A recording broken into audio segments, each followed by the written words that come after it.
Yeah. So last class we have discussed the half wave rectifier, right, guys? And I hope you have understand the concept regarding the application of diode by using operational amplifier, and by using that we have developed the half wave rectifier, and we are following the precision rectifier concept into the operational amplifier plus diode concept.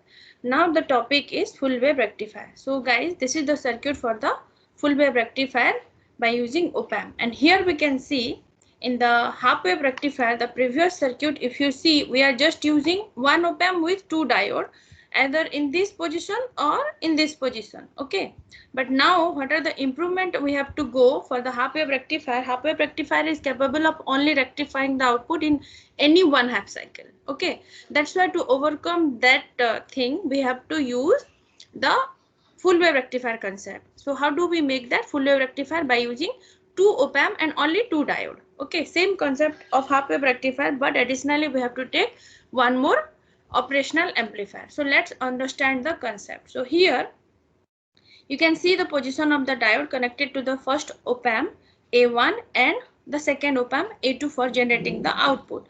And here all the resistances value have been considered as same in terms of R to simplify the concept. So now for case 1. Case 1, here we are going to apply a sinusoidal waveform in terms of your V input. And we will consider this positive half now. So if you see the circuit construction, guys, first op-amp A1 has taken care of the applied input Vin, right? And the input has been applied to the negative input of op-amp or inverting input of op-amp A1, while the another one is grounded. So when the positive, because of this is a virtual ground, but when the positive voltage will come, now D1 will become conducting while D2 will become open circuited. Okay, so because of this path cannot be built, but the upper part with this R can be possible. Okay, so this is the first case, and how the circuit will look like when D1 is conducting or D1 is forward bias, then we will get the circuit like this. So you just have a look, guys. The circuit after the D1 is conducting and D2 become open circuited, this path will totally eliminated. This path will not be there. So the circuit will look like this. Okay. Then case 2, guys, you can solve from that part also. And the second part is saying the case 2, when we are getting the diode D2 to become on. So when the diode D2 will become on, when the negative voltage will come at here, the positive part, now the negative part is working. When this voltage is negative, the output will become positive at here, and this will make the diode D2 to conduct, but this will make D1 to become open circuited. Okay, so that's why we will get this path at here. Now we will understand the circuit concept with this point of view. When D1 will become open circuited, we have been taken that D1 part, and that previous R and R, this R and R become 2R. Okay, and now this D1 we are getting like this. So now look at the circuit. Here, suppose we have a terminal voltage which is the input for operational amplifier A2, R, 2R, then again R and R. We have the availability with this circuit component along with operational amplifier A1 and A2. And here the difference in between these two terminal is 0, because this can be act like here V is appearing at this point also, because by virtual ground concept the same V can be appear at here. Here the op-amp A2 is getting two sources, one from this direction, another from this direction. But now V is acting at the non-inverting input terminal. By virtual ground only we are making this terminal is also V. So let's analyze the circuit by applying KCL at node A at op-amp A1, this node terminal. Okay, so here let's see, R, 2R is there. Okay, And here V is the applied input for this terminal here through this. Then here, because V is the acting voltage, so V will act upon this R and also for this 2R, because by virtual ground concept V is acting at here also and for this terminal also. So if we find out KCL with respect to A, what should be the equation? Total current approaching towards A. So this is VI by R plus V by 2R plus V by R, which is equal to 0. If you solve this part with respect to V we will get minus of 2 by 3 of VI if we solve this part. Now what is the value of V we got? Here now the value of V is minus of 2 by 3 of VI. This is the input for the op-amp 2. So the same circuit has been simplified after getting V with respect to this. Now just have a look guys. After solving the V, the second op-amp will look like this. The next stage of simplified circuit will be like this. Now this second part is become the non-inverting amplifier.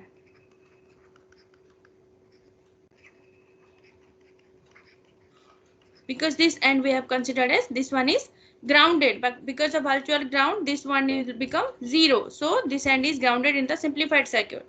Now how do we solve the output equation for this? Because this is the non-inverting amplifier, directly we can have the equation of this 1 plus Rf by R1 into V in. This is the non-inverting op-amp V out equation. So here if you put the circuit component in terms of Rf is R, then R in is nothing but 2R. So the same thing has been written 1 plus R by 2R whole into V in. Here V in is nothing but V value.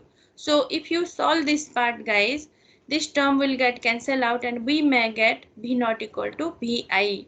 So for the first circuit in the previous one, we have seen that the V naught is functioning in the positive half cycle of the input as well as in the negative half cycle of the input because of the D1, and next one will become D2, and we may get a circuit output which is giving rise the output in both the half cycle. This is all about the full wave rectifier concept. Okay, so any doubt for full wave rectifier?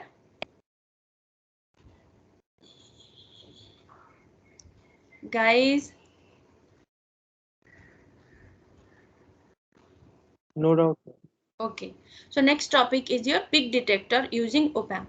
So as the name it says, the output will only follow the input peak voltage. Irrespective of the change in the input, the output will always follow the peak value of the applied input. Okay, so how do we understand the concept of this peak detector circuit, right? So as we have seen the half wave and full wave rectifier case, the circuits are used for the rectification. Okay, AC to DC rectification. And how do we smooth that? That is the later part of the voltage regulator part. Now this is the peak detector, another application of diode by using op-amp. So as I said, the definition, the output always follow the peak of the input signal. So now let's see, this is the circuit available for you, and here we have the two input sources. One diode is connected at the output side of the op-amp, and here we have the capacitor connected. So the voltage at this diode is, let's say, V1, and this is the voltage across the capacitor is Vc. Okay, now suppose we are going to apply some positive voltage at this input terminal.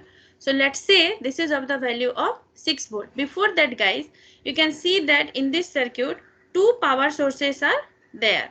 So initially actually the diode it behaves like the open circuit model. So we have seen that voltage transfer characteristic, right? Initially the diode will behave like the open circuit model, and because of that what will happen, it will follow plus minus V set. So here what is the voltage for us? The voltage is plus 12 volt and minus 12 volt. Suppose these are the saturation voltages for us.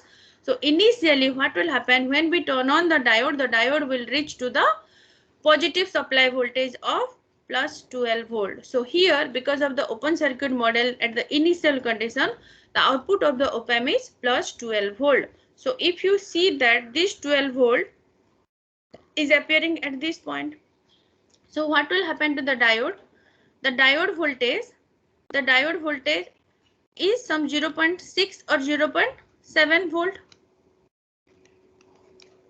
So what will happen, guys? Let's analyze to the circuit. Just presently you know that at the initial condition the op-amp output voltage is plus 12 volt. Then what will happen if we apply some positive voltage at the input? Okay, so these are the cases we are going to analyze, right? So here what will happen, the plus 6 volt, suppose just consider the positive voltage of 6 voltage we are going to apply at the input side of the op-amp, and we know that the output of the op-amp is presently 12 volt. So what will happen when we trigger the input? Because of the 12 volt the diode will become conducting, and we may get a short circuit path at here, and this will make this VC equal to V in term also, because this will start conducting, and here the voltage VC was there, the capacitor voltage. This will be exactly with the applied input voltage, because we are getting a short circuit path, and because of that this will be, or this will act like a voltage follower circuit. Okay, so before 12 volt was there, then we applied the input voltage, and when we are applying the more positive voltage at here, the diode will conducting and the circuit will become a short circuit path. Because of that what will happen, this path is complete. Okay, and actually because of the diode the same voltage will appear across the VC. That's how we have to write that VC equal to V. This is for suppose case 1. Case 1, at the case when applied V in is greater than VC. So when this path is complete, we are getting a complete short circuit path. Okay, because of the diode is conducting, and we are getting a complete closed circuit path which will resemble the voltage follower circuit. Okay, so because of the voltage follower circuit, guys, which voltage will appear at the output? Which voltage will appear? Because we have applied CV, B in equal to 6 volt. That's why how much voltage will appear at here? The same 6 volt will appear at the second end of the op-amp, because now the circuit is conducted. Okay, the second end also getting the 6 volt, right? Now suppose for any reason V in is less than VC. In the first case what we have seen, V in is greater than VC, right? So at that time we got that path, the 6 volt applied at the positive input, the same input has been appeared for the 6 volt because of the voltage follower path. Then in the second case, suppose for any reason or for consideration, let's take that V in is less than VC, and here suppose we have taken some less voltage. What is the voltage at here? VC equal to 6 volt appear, right? And let's see, the voltage is 5 volt. Now we are going to apply some 5 volt voltage. So what will happen, guys? Earlier we have the voltage of 6 volt at the inverting input terminal, but now we are going to apply the 5 volt at the positive input terminal. What will happen? Because of the same concept, initially the op-amp will behave like an open circuit. So what voltage will appear at this stage? Now the negative saturation voltage will appear at the output of the op-amp. Earlier, when the positive voltage we have applied at the first half cycle, it was positive voltage appearing. In the second half cycle, what will happen, guys? When the op-amp will follow that path, the negative saturation voltage will be the output of the op-amp. So because of this 12 volt, what will happen? The diode will not conduct. Now this will become an open circuit path. So what will happen at this stage? This path is not possible to make. But still our VC voltage was there. The previous voltage we got at 6 volt, guys. Do you remember that? No, how much voltage was there at 6 volt? So this will make this capacitor to charge with the previous 6 volt voltage. So even if the V in is changing to 5 volt, but still the output is following, the output of the op-amp is following the positive 6 volt voltage. Okay, this is the concept at here. It means irrespective of the change in the input to the lower one, still the V0 is following the previous peak voltage or previous greater voltage or higher voltage than the present input applied input voltage. Similarly, if we consider the next case when the V in is plus 7 volt, what will happen? Now it is less, it is 5 volt, right? And because of the capacitor voltage, we are getting this path. And here previously it was 6 volt. So what will happen, guys, when even though if it is 7 volt at the new applied voltage, the output will become positive because 7 volt voltage we have applied, and even though it is less than the previous input, but the output always follow the input, because in the second case the positive voltage will come and again it will change to plus 12 volt. So what will happen, this will make again the diode to conduct, a positive voltage will appear before the diode and this will make the path, and similarly this path is conducting, and also this VC is also now VC equal to V in equal to 7 volt. So if we summarize the concept, guys, when V in is 6 volt, the VC also 6 volt, and so the V0 is also 6 volt. Okay, even though the output is reduced, sorry, the input is reducing to 5 volt, still the output is following the previous applied input voltage because of this capacitor, this path. Okay. Then again, when we are applying a new input with the higher voltage, the output is following the present state of maximum applied input. So that's why if we conclude the concept, the V0 is always following the maximum value of applied input voltage. And that's why the name it is called as peak detector. It means the V0 follows the peak value of the input. Okay, so this is the concept regarding the peak detector. Any doubt regarding peak detector?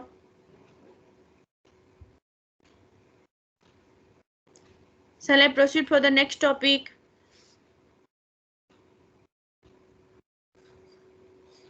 Yes. Okay.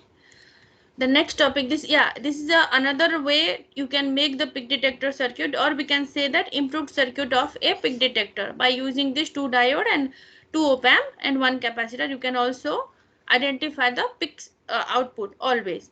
Guys, you can design the circuit by using your ORCID software also. Okay.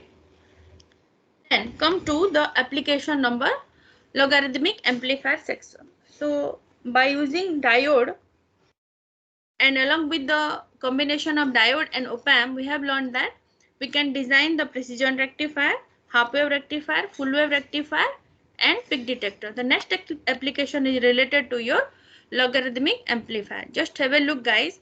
When you are going to perform any log operation and you are going to elaborate that, for this case of log a into b. So if you elaborate that, this says that log a plus log b. It means when you are going to perform the log amplifier, you have to take the help of the adder circuit. Similarly, when you are going to perform the log operation of a by b, you have to take the help of the subtractor circuit.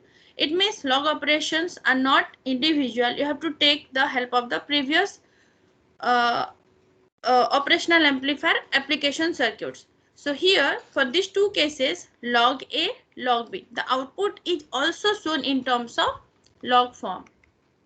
So how do we give the input voltages? The output will comes in terms of log, that we have to see. Similarly, suppose I am going to perform the power operation or square root operation. Log A to the B, it will come B log A.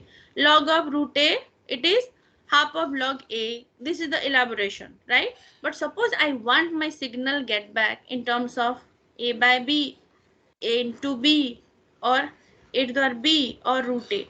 What operation I have to perform? I want to get my signal back or functions back to the normal condition.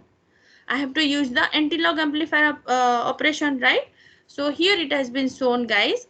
Suppose we are going to do or perform the power operation B dot log A, use the multiplier operation. So A input has been passed through the log amplifier, then the output is coming in terms of log A. That's why it is called as logarithmic amplifier. The outputs are always in terms of log functions, right? So similarly, C. So we have another term, no, B dot log A. How do we get that? If we use the multiplier circuit, so here we will get altogether operation of B dot log A. So which circuit helps you to find out the B dot? Multiplication circuit or multiplier circuit. Okay. Similarly, as I told, I want my signal get back or I want my functions get back. I have to apply the generated output through the log amplifier back to the anti-log amplifier. Then I will get my output in terms of the normal function A to the power B. This is the concept behind that. So how do we design the circuit? A normal input, suppose we are going to apply to a logarithmic amplifier, and in that what is our requirement? Our output should be in terms of log function in the logarithmic amplifier. Suppose I want to get my functions back, I have to use the log as the input, but my output will become normal one by the help of the anti-log amplifier. So guys, where we can use this log and anti-log: signal compression for reducing the dynamic range of the signal. How do we say that reducing the dynamic range of the signal, guys? When you are going for big multiplication circuit, at that time you have to make the output within the range. That's why to confine the range we have to use this log anti-log amplifier. Okay. Then in case of multiplication, division, finding the roots and power of the signal, as we have seen in the previous example. Then what are the devices we can implement by using the operational amplifier to make this circuit? By using diode and by using the transistor. So first I will show you design of log amplifier and anti-log amplifier by using diode. The same concept can be implemented to the transistor. We know already the application by using diode. Why do we go for the transistor? Means this offers the stability, more stability than this diode. That's why we should go for the transistor to make the log and anti-log amplifier. If you understand the concept by using diode, it will be very good for you. Then only we can implement the concept in the transistor, because transistors are nothing but the combination of diodes only. So let's see, this is the example or the circuit of the log amplifier. So here what are the changes you can observe as compared to the normal operational closed loop amplifier? If you see, this is nothing but the inverting op-amp configuration, but in the feedback path, in spite of the resistor, we have used the diode. This is the only change we have been implemented at here. Remaining things are same, guys. So this end is grounded. We can apply the virtual ground concept at here and we can analyze the circuit. Let's have a look. How do we do that? Yeah, so one basic thing I will say, guys, in spite of elaborating many concepts to you, just simple thing you just remember. What is our requirement? We have to represent the V out in terms of log functions. Your V out should carries the log functions. Okay, so that is our requirement. If we have successfully calibrated that V out in terms of log function, then we can see that yes, this is the output of the logarithmic amplifier. But how do we get that? First, we have to go for analyzing the circuit along with the diode. So here, the diode is connected in the feedback path, and we know that this end is grounded, and because of this, this end will at 0. Suppose this end voltage is VA. VA is the voltage appearing at this node, because we are always labeling this as A and this as B at the initial stage of the op-amp while learning different configuration of op-amp. So here we have applied some source of input voltage. So the flow of current across the resistor R will become IR, and the flow of current at the diode is ID. Now at this point, what we can analyze, guys, IR is equal to ID. Resistor current is equal to diode current. But here if you analyze the ID, V in by R, because IR is V in by R, because we have equated IR equal to ID, that's why ID can be written as V in by R. Okay, so here one more thing also we have to notice. If I will represent diode current equation, this diode current equation, generally we know this, guys, in your semiconductor you have learned this, the saturation current into e to the power Vd whole divided by eta Vt minus 1. This is the diode current equation. Here Is represents the reverse saturation current, Vt your thermal voltage, Vd represents the forward voltage of diode, and N or eta is the ideality factor. It depends upon the silicon diode or germanium diode, what type of diode we are using. As per that, this value will become 1 or 2. Okay. Then what is Vt? Vt is your Kt by Q. What is K? Your Boltzmann constant. Your T represents your temperature of the diode. Q is the charge of the electron. So generally we are considering at 300 K Vt value is 25.8 millivolt. So guys, you just remember Vt equal to Kt by Q. In the previous equation, where is Vt? It is divided by 1 by Vt. So how much Vt we will get? We have to calculate 1 by Vt, then only this term will appear at here. So if we solve this part, guys, Id can be written as Is whole into 38.6 of Vd divided by eta minus 1. So if we consider this exponential term and this minus 1, this is very, very negligible. That's why we have to consider only Is. The saturation current we are considering, no. Is into this and this value will be always higher than this 1 point. That's why what we are doing, we are considering, let's ignore this part, just e to the power 38.6 Vd divided by eta. This term will only exist. That's why we can write nearly equal to or equivalent to, Id may be equivalent to this term. So if Id is equivalent to this term, what we are writing, guys, actual equation is Id equal to this equation can be written Is whole into Vd divided by eta Vt from this previous equation only. Okay, this one, this equation only we have represented. So now we got Id value is equivalent to this one. So in the next step, we will find out that, guys, V out in this circuit, if you see and apply V out plus Vd, this one is minus term, no, minus V out will be there. That's why V out equal to minus Vd. Okay, because V out plus Vd equal to 0. That's why we can rewrite that V out equal to minus of Vd. You just remember this term, guys. And already in the previous circuit, we have seen that IR equal to V in by R, which is equal to Id. Okay. So in the previous circuit also we have seen that Id, which is equivalent to Is e to the power Vd by eta Vt. So if we simplify the term by taking the ratio of Id and Is, the equation will represent Id by Is equal to this term.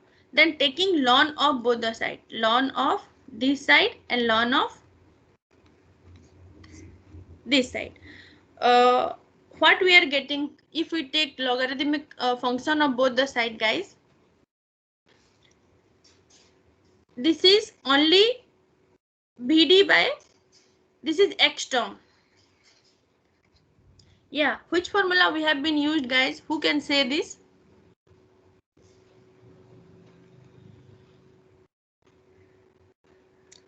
If we take ln of both the side, which formula we have been used? Ln of e to the power x. Which formula we have been used? How do we get the x value? Guys, are you watching my screen? Yes, sir. Ln is 1 Z. Yeah, tell me clearly. Yeah, I want to listen that. ln A power B हो जाएगा B ln A. So ln E की जो value है वो 1 हो जाएगी. Ln of e to the power x is how much? X. X, yes. The same concept we are going to use at here. So here x value is nothing but Vd by eta Vt, right? So Vd term we got, guys. Here we have to equate the Vd term only. So if I want to write this equation only in terms of Vd, then I have to take this term to this side.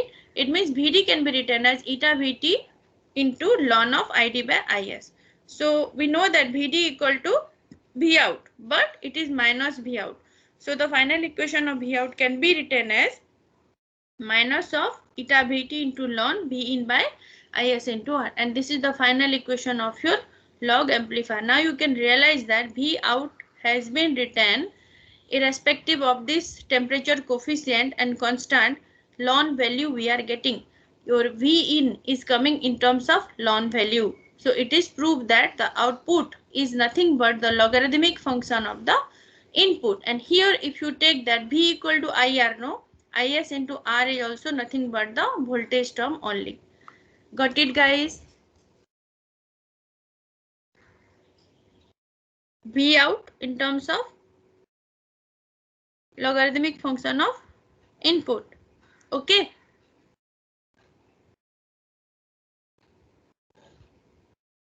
Yes or no?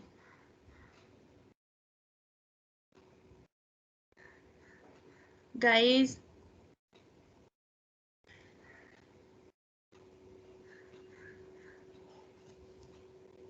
Yes, guys, ma'am. okay. So you have to remember that in log amplifier, the output should be represented in terms of log function of the input or ln function of the input. But in anti-log, there should not be any ln function. It should be the normal function. Okay. Ln function will not be there, means that should be the anti-log function. So how do we understand that, guys? Just interchange the position of the diode from the feedback side to the input one. The same concept if you apply it here, if you equate that ID equal to IR, now what is the function of the V out? Because diode current is flowing in this way, ID equal to IR we have been equated. So in spite of taking that, what we can write? ID equal to IR. IR is nothing but V naught by R. So the V naught can be written as, because we have equated IR equal to minus of V naught by R. So in spite of writing IR into R, we can rewrite that ID into R along with the negative term. So by this process, if you proceed like the previous equation, what is ID value?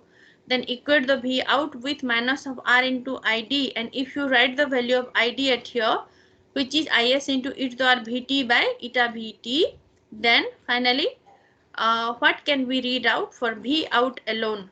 Okay, so if you write the V out alone, the equation, just have a look, guys. Minus of R into Is e to the power Vd is nothing but V in. In this case, if you take V in equal to Vd, so Vd will be replaced with V in, and finally we may get that the anti-log equation is not containing any ln part. Okay, R into minus of R into Is into e to the power V in by eta Vt. And here, guys, always remember in log or anti-log, this negative term is there. Okay. So in summary, if I will say that this is the concept of the V naught equation for the log amplifier and for the anti-log amplifier. In log amplifier, V naught is nothing but the logarithmic function of the input, while in V naught for the anti-log amplifier, it is not there. The log function is not there. Okay. Because if you see in your calci also, we are pressing the e to the power x formula only. That button only we are used to get the anti-log operation. So this is all about the log and anti-log amplifier. So now we can observe the same thing by the help of the transistor at here, guys. How we have derived the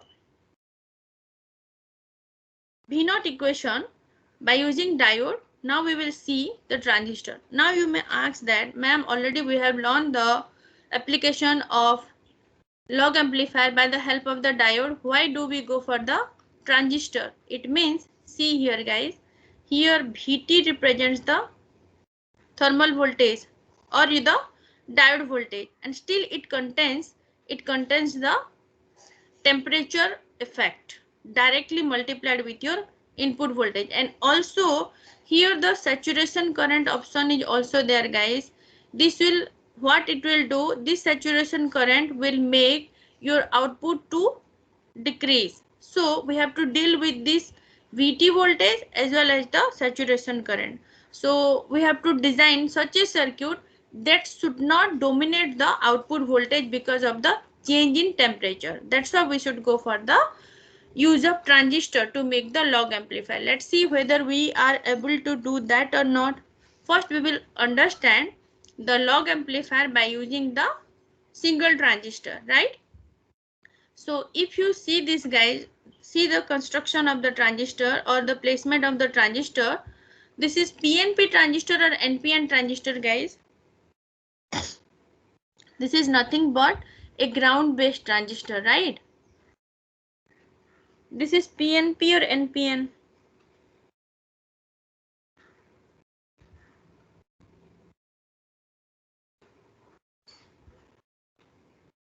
Is this a type of PNP transistor we have used in place of diode for the log amplifier, or NPN transistor we have been used? See the position, direction of the current. It is outward from the base. When it is outward from the base, what type of transistor we are saying this? NPN. NPN, ground based transistor. So we can understand the concept, guys. This end is fully grounded, okay, and because of the virtual ground, the same voltage will appear at this node. It means it is also at zero potential, okay. So how do we understand the concept? Just have a look. This part is grounded, guys. So which current will exist? Now we can relate this part is grounded, okay, but here only the current is existing. It means it is similar to the diode concept only. Even though we are using the transistor by using two diode, okay, but here we have to understand the concept by using the single diode only. That's how we have made this arrangement as the ground based transistor. It means this part is neglected, only this part will consider for the current flow. So we have to understand the concept from that point of view. So now if we analyze the circuit, here the same thing, IR is the current across the R, Vin is the applied voltage. So we can equate that IR equal to IC. But as the concept of the ground based transistor, we can relate that IC equal to IE. Collector current is equivalent to the emitter current.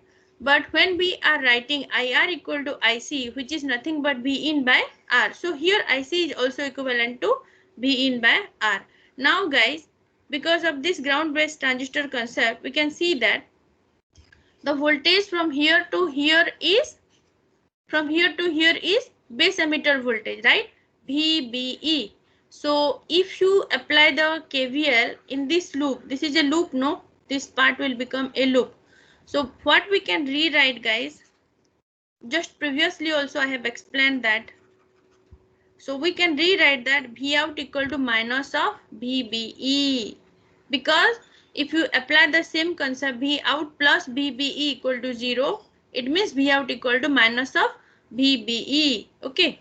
So the same thing can be written, the terms are IC equal to IE for a ground based transistor. Here IC can be written as this value. IS is the emitter saturation current in terms of 10 to the minus 13 ampere. And K stands for your Boltzmann constant. Just a moment, guys.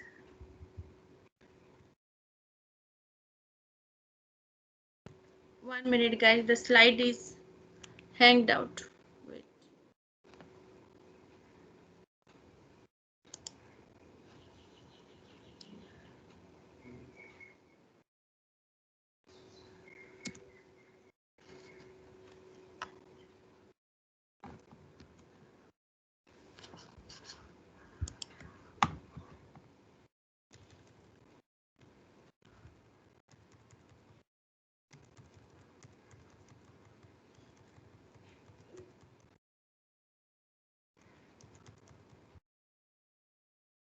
Yeah.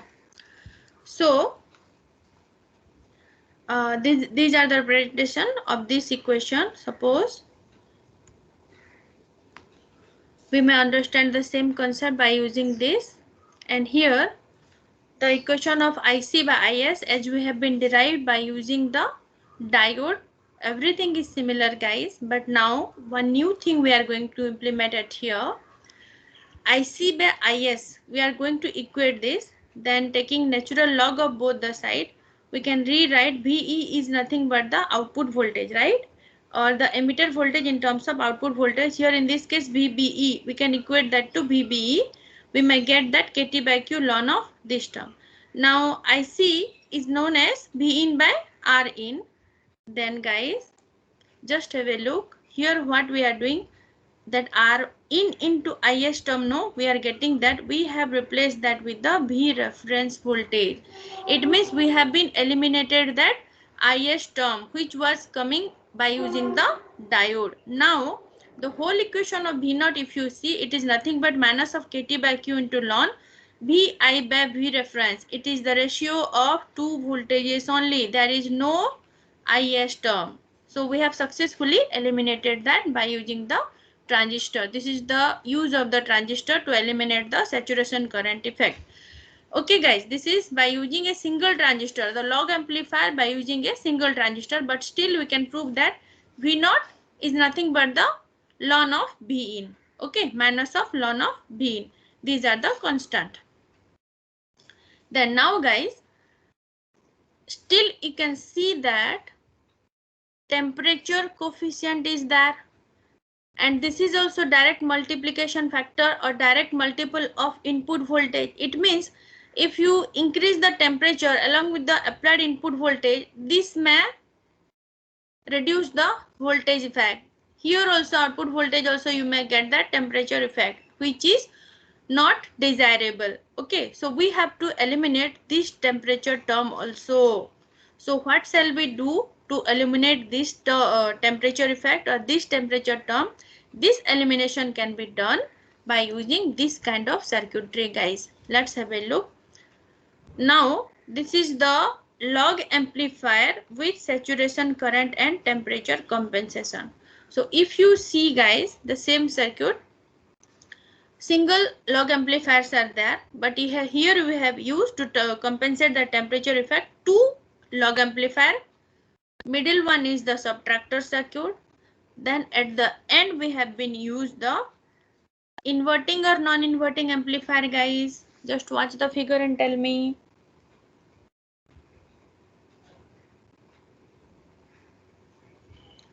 Last circuit is which type of operational amplifier configuration?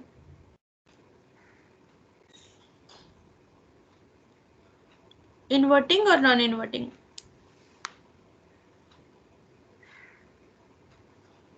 Yes. Non-inverting. Non-inverting. So how do we understand the circuit concept, guys? And here, in spite of R1 and R2, we have used one RTC, temperature compensating resistor. So finally, the log amplifier V in, if you are giving, the output will come ln of V in along with the equation, guys. So KT by Q is nothing but VT. Okay. So suppose these are the two op-amp. This is op-amp 1, this is op-amp 2, and this is op-amp 3, this is op-amp 4. So op-amp 1 output in terms of applied V in is nothing but minus of VT into ln V in by R into IS, guys. As per the previous equation, because we have seen that in that case R into IS. Similarly, what should be the equation? Suppose this is op-amp A and op-amp B. For output in terms of VB, it is minus of VT into ln VR by this term. So now if we are going to subtract these two terms, here is the positive voltage. VB is applied at the positive input of op-amp 3. So VB minus VA will give rise to which equation, guys? Normally log A minus log B. Now VB minus VA we are going to subtract here in this case.